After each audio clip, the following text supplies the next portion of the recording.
আর কোনো পোলা পান গেলে কেউ জিজ্ঞাসা করলে তাদেরকে হুমকি দিছে মাদক ব্যবসা ধরাই দিব, নাহলে হিরোইন দিয়ে ধরাই দিবে। হ্যামিল্টন যে বাপারে মারতে পারে সে আরেকজনকে খেজবুত কী করে করতে পারে? এই যে জিনিসটি করছে ওইগুলো এটা আপনারা খুঁজ দেন যে ওরা কীভাবে ওই এত টাকার মালিক হলো। আর কোনো পোলা পান গেলে কেউ জিজ্ঞাসা করলে তাদেরকে হুমকি দিছে মাদক ব্যবসা ধরাই দিব, নাহলে হিরোইন দিয়ে ধরাই দিবে। এই যে জিনিসটি করছে ওইগুলো এটা আপনারা খুঁজ দেন যে ওরা কীভাবে ওই এত টাকার মালিক হলো। এটা নেন, এই যে ছেলেটা নিয়ে মানে কিছু বলা যাবে, যদি কেউ সাপোর্ট করতে যায় তারা বলে যে তুমি এখানে আসলে তোমাকে মাদক দিয়ে ধরা দিবে, হুমকি দেবো, প্রশাসন দিয়ে ধরা দিবে। এই প্রশাসনটি কারণ এটি আপনার খবর নেই করে ধরছে। আমরা এখন খুশি, এলাকাবাসী সবাই খুশি যে যাকে এরকম ক্রিমিনাল ধরা গেছে। আমি সবচেয়ে বড় অনুরোধ আপনাদের অনুরোধ করবো যে এই যে বৃদ্ধাশ্রম আমাদের সবারই দরকার, বৃদ্ধাশ্রমটা সবারই দরকার, কিন্তু আমি অনুরোধ করবো যে বৃদ্ধাশ্রমও যাতে সরকার আন্ডারে যায়, ওর আন্ডারে না থাকে। এই জিনিসটা আমি বারবার করবো। আর যেহেতু আরে আপনারা ভালো করে খুঁজে তদন্ত করে ওর যাতে কঠোর বিচার হয়, যাতে আর কেউ এরকম প্রতারণা করতে না পারে, এটা আমি সবার কাছে, আপনাদের কাছে, আপনার কাছে, সরকারের কাছে অনুরোধ করবো। এই আমার বক্তব্য। ছেলেপেলে যেটা এরকম হয়তো এটা আমাদের গরিবের ভিতরে কম, আমাদের গরিবের ভিতরে কম, এটা দরকার। যেন অনেকে দেখা যায় শিক্ষিত, আপনার শিক্ষিত ছেলে বা আমার দুইটা ছেলে শিক্ষিত হয়ে গেছে, সমাজে সে মিলতে পারতেছে না, বাপারে কিন্তু টাকা খরচ দিতে আছে, কে পারবে?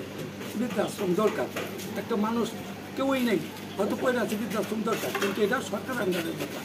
কোনো ব্যক্তি কোনো আন্ডার দিলে সেই বৃদ্ধাশ্রমে কোনোদিন মানুষ সুবিধা হবে না। কারণ হ্যামিল্টন যে বাপারে মারতে পারে সে আরেকজনকে খেজবুত কী করে করতে পারে? যে বাপকে মারে সে আরেকটা বয়স্ক রুগীরে বা কী করে দেখবে? সে একা ডাক্তার, তার নেই ডাক্তার নেই, কোনো মেডিকেল নেই, কিছু করে নেই, তার কাছে কিছু জিজ্ঞাসা করতে যাওয়া পড়ে নেই। মানুষ ভয়ে কথা বলে না, কোনো বাড়িওয়ালা ভয়ে কথা বলতে পারতেছে না, কাউকে ইজ্জত করে না। আমাদের কাউন্সিলার যে আমাদের সম্মানিত ব্যক্তি, তারও সে দুর্ব্যবহারটা, সে ডাকছে, তারা বলে নাকি দরকার পাওয়ার মতো কমিশন আমি দিচ্ছি, এটা পকেটে রাখি। এটি কোন ধরনের ব্যবহার?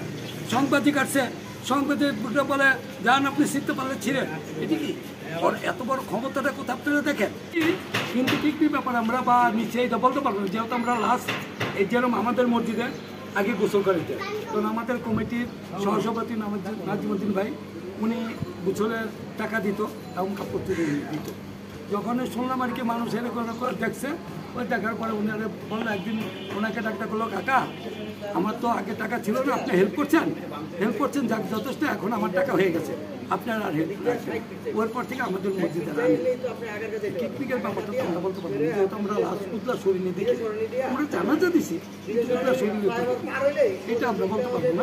কোনো অত্যাচারের শুনেছেন কিনা? অত্যাচারটা এই যে বললাম তো, ছেলেপেলে নিয়ে মারতো এবং কেউ গেলে তারও মারতো, হুমকি দিত, একদম কারে 100 থেকে 100 জন, এটা তো কারে।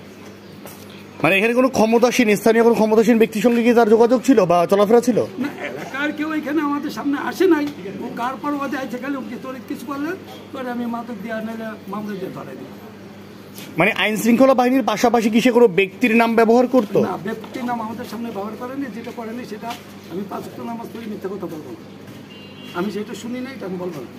মানে সে শুধু পুলিশ প্রশাসনের ভয় দেখাতো? হ্যাঁ, কিছু হলেই তোরে ধরাই দিই, এই তার বক্তব্য ছিল, কিছু করবি ধরে